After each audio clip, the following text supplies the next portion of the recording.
Novel Karachi والے 7واں حصہ 25واں باب عیب و ہنر۔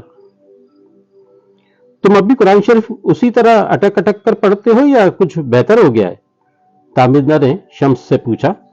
فرش پر دسترخوان بچھا ہوا تھا جس پر پاکستان سے آئے ہوئے مہمان کے لیے خاص طور پر بنائے ہوئے کھانے سجے ہوئے تھے۔ ارد گرد فراز پاشا، تابندہ، ان کے دونوں بچے لقمان، منیزہ اور شمس بیٹھے ہوئے خوش گپیوں میں مصروف تھے۔ باجی ویسے ہی اٹک اٹک کر پڑھتا ہوں، شمس نے گھر کے کھانے کئی ماہ بعد بھولی ہوئی خوشبو سے معطر ہوتے ہوئے کہا۔ گزشتہ کئی سالوں سے تو صرف کسی کے مرنے پر ہی سوئم میں پارے پڑے ہیں، اور کراچی میں تو ویسے بھی ان دنوں موت بہت ہی ارزاں ہو گئی ہے۔ فراز پاشا نے شمس کی بات کی تائید کرتے ہوئے کہا۔ جتنی زیادہ اموات اتنی زیادہ سوئم۔ جی ہاں، شمس کچھ یاد کرتے ہوئے بولا۔ کبھی کبھی تو آپ کے دوست کی موت اور آپ کے بیچ کرفیو کی دیوار کھڑی ہوئی ہو جاتی ہے۔ یہ سن کر فراز پاشا نے شمس کی طرف دیکھا۔ وہ سمجھ گئے کہ شمس کا اشارہ کس طرف ہے۔ شمس کے بارے میں دیدار حسین نے فون پر سب کچھ بتا دیا تھا۔ وہ جن حالات میں کراچی چھوڑ رہا ہے وہ بھی، اور دبئی میں فراز پاشا کو اس کے لیے کیا کرنا ہے وہ بھی۔ 2 دن پہلے انہوں نے تابندہ کو بتایا تھا کہ تمہارے ناظم آباد والے محلے میں جو شمس رہتا ہے وہ آ رہا ہے۔ تب تابندہ نے بتایا کہ عائشہ خالہ کا بیٹا ہے، اچھا لڑکا ہے، جب چھوٹا تھا تو ہماری امی سے قرآن مجید کی تعلیم حاصل کرنے آیا کرتا تھا۔ شمس، تم کوئی کام وغیرہ جانتے ہو؟ فراز پاشا نے اپنی معلومات میں اضافے کی غرض سے پوچھا۔ شمس نے احساس شرمندگی سے نفی میں گردن ہلاتے ہوئے کہا، لیکن آپ جو کہیں گے میں کر لوں گا۔ فراز پاشا نے کچھ سوچتے ہوئے ہنکار بھری اور پھر بوتل سے پانی انڈیلتے ہوئے بولے، تم ٹھیک طرح سے کھانا کھاؤ، میری طرح ہاتھ مت کھینچ لینا، میں بس اتنا ہی کھاتا ہوں۔ مگر شمس نے بھی یہ کہتے ہوئے ہاتھ کھینچ لیا کہ میرا پیٹ بھر گیا ہے۔ دسترخوان بڑھا دیا گیا۔ تھوڑی دیر میں چائے آ گئی۔ فراز پاشا اور شمس چائے پینے لگے۔ شمس نے سرسری نظر فلیٹ پر ڈالی۔ یہ 2 کمروں کا فلیٹ تھا اور وہ اس وقت بیرونی کمرے میں بیٹھے ہوئے تھے۔ فراز پاشا دبئی جیسی مہنگی جگہ پر 2 کمروں کے فلیٹ میں رہنے کی استطاعت رکھتے تھے۔ وہ طویل عرصے سے دبئی میں کاروبار کر رہے تھے۔ وہ پیسہ کما کر گھر بھجوانے جیسے مسائل سے بھی 2-4 نہیں تھے۔ یہ بات شمس کے علم میں تھی کہ یہاں ایک کمرے میں کئی آدمی رہتے ہیں، مگر وہ یہ نہیں جانتا تھا کہ وہ کہاں رہے گا۔ تاہم وہ فراز پاشا سے ایسا کوئی سوال کرتے ہوئے جھجک رہا تھا، کیونکہ ایسا احمقانہ سوال ان کے خلوص پر شبے کے مترادف ہوتا۔ مگر فراز پاشا نے جیسے ہی اس کا ذہن پڑھ لیا ہو، وہ بولے، کراچی کا ایک لڑکا یہاں رہتا ہے، پہلے اس کے ساتھ 2 اور لڑکے رہتے تھے، مگر آج کل وہ اکیلا ہے۔ یہاں اکیلے کو افورڈ کرنا ہر ایک کے لیے آسان نہیں ہوتا۔ میں نے اسے کہہ دیا وہ بھی یہاں لقمان اور منیزہ کو پڑھانے آئے گا، تمہارے کام کا مسئلہ بھی 1-2 دن میں حل ہو جائے گا۔ فراز پاشا نے سب کہہ دیا جو وہ جاننا چاہتا تھا۔ اس کی الجھن دور ہو گئی تھی۔ اب وہ قدرے سکون سے بیٹھا ہوا تھا۔ چند ساعتوں کے بعد وہ دوبارہ بولے، میں سمجھ سکتا ہوں کہ خوف کی حالت سے نکل کر اچانک تمہیں ایسی فضا یا ایسی زندگی میں داخل کر دیا گیا ہے جو تم نے کبھی بسر ہی نہیں کی۔ تم نے خوف کی حالت سے پہلے جس زندگی کو برتا ہوا تھا وہ کچھ اور تھی، یہ کچھ اور ہے۔ مگر کبھی کبھی ایسا ہوتا ہے، خوف اور زندگی کا تو یوں بھی آپس میں کوئی تعلق نہیں ہے، یہ ایسے ہی ہیں جیسے تیل اور پانی جو کبھی آپس میں نہیں ملتے۔ دبئی تو ویسے بھی ایسی سرزمین ہے جہاں 3 چیزیں پائی جاتی ہیں، ریت، پانی اور تیل۔ یہ عجیب بات ہے کہ ریت میں تیل پایا جاتا ہے اور ریتی سے سمندر جڑا ہوا ہے۔ یہاں نہ ریت کی کمی ہے نہ تیل اور پانی کی۔ خوشحالی کا خواب سجائے یہاں آنے والوں کو اپنا کنواں خود کھودنا پڑتا ہے۔ پھر انہوں نے جیب میں ہاتھ ڈالا اور ایک الائچی اپنے منہ میں اور دوسری شمس کی طرف بڑھاتے ہوئے بولے، میں جانتا ہوں کہ تمہارے وہ مسائل نہیں ہیں، لیکن یہ بھی ایک حقیقت ہے کہ تم زندگی کے ایک ایسے صحرا میں کھڑے ہو جس کے انت سے تم ناواقف ہو سکتا ہے کہ سامنے دکھائی دینے والے ریت کے ٹیلے کے پیچھے خاتمہ بالخیر کا بورڈ لگا ہوا ہو، لیکن ہم کبھی بھی ارادتاً ایسے کسی انجام کی طرف نہیں بڑھتے۔ اگر ایسا ہوتا تو پھر تمہیں خوف کی اس حالت سے نکل کر یہاں آنے کی کوئی ضرورت ہی نہیں تھی۔ لیکن جب یہاں آئے ہو تو اس کا مطلب بہت واضح ہے کہ تم جینا چاہتے ہو، ابھی زندہ رہنا چاہتے ہو، تو پھر کیوں نہ اس زندگی کو بامانی بنایا جائے۔ اتنا کہہ کر فراز پاشا رک گئے، پہلے شمس کی طرف دیکھا اور پھر اپنی پیالی میں ٹھنڈی ہوتی ہوئی چائے کو ایک ہی گھونٹ میں حلق سے نیچے انڈیل لیا۔ شمس نے